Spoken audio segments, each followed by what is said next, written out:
Today we are making my famous baklava, or baklava, however you want to say it, but it's wonderful. Here we go. You're going to need a pound of chopped walnuts and a teaspoon of cinnamon, and you're going to mix that in together in that bowl just by itself. That's going to go in between your dough layers. You're going to need a package of Phyllo Dough, and you're also going to need a cup of melted butter. And see how I'm mixing that mixture up really good? That's going to be the delicious layer in between the Phyllo Dough. But as you can see, I have the Phyllo Dough underneath these dampened towels, not wet towels, but dampened towels. Later on, you're going to need a cup of sugar, a cup of water, and a half a cup of honey, and you're going to melt all that on the stove to pour over the baklava with a teaspoon of vanilla, but that's later on in the process. But this 9x13 pan works really well. I use a pizza cutter to trim the Phyllo Dough to fit into that pan, but you see how I have the Phyllo Dough underneath dampened towels, not wet, because if they're wet, your dough is going to stick together. So you're going to always want to pick up your sheets and put it in the pan and cover it right back up with these dampened towels so it doesn't dry out. So you have to pay attention to that. But you see how I keep opening and closing?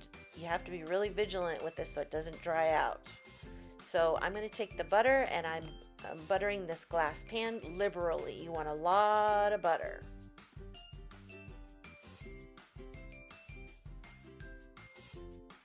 We're going to start by layering 2 pieces of the Phyllo Dough over the buttered pan. So you're going to take 2 pieces only.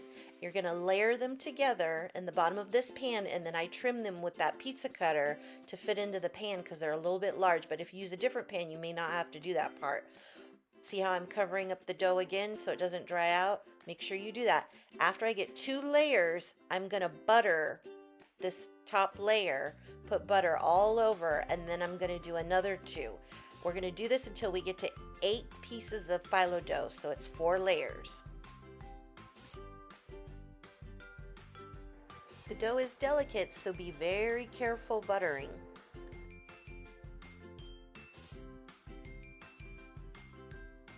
After you have 8 pieces of Phyllo Dough buttered, you're going to put this nut mixture, about 2/3 of a cup, on top of there and spread it out really good. It doesn't have to be super dense unless you want it to be, but put about 2/3 of a cup of the nut mixture with cinnamon right on there.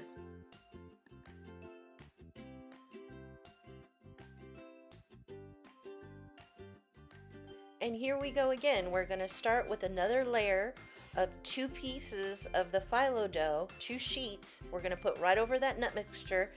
It's okay if your dough tears, you can always repair it. I'll show you right now how I repair it, but just put your 2 sheets right there. Look at that piece. I'm just going to put it right there, and I'm going to butter over the top, and we're going to do 8 more pieces of Phyllo Dough, which is 4 layers. Make sure you keep your dough covered. So after you repeated that process a few times, you're getting to the end of your Phyllo Dough. The last layer will be 6 to 8 sheets. So when you're finally at the end, you're going to butter the top layer, and then your dough is ready to be cut. You're going to slice your baklava into triangles before you cook it. Make sure you go all through all the layers very carefully into triangles. Now we're going to bake at 350 for about 50 minutes. The last 20 minutes of the baking process, you're going to boil on medium the 1 cup of water, 1 cup of sugar, half a cup of honey, and a teaspoon of vanilla.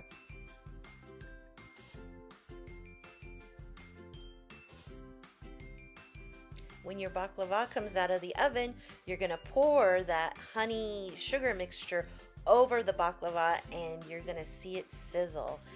It looks so delicious. Now that it's cooled off, it's time to enjoy. Yum!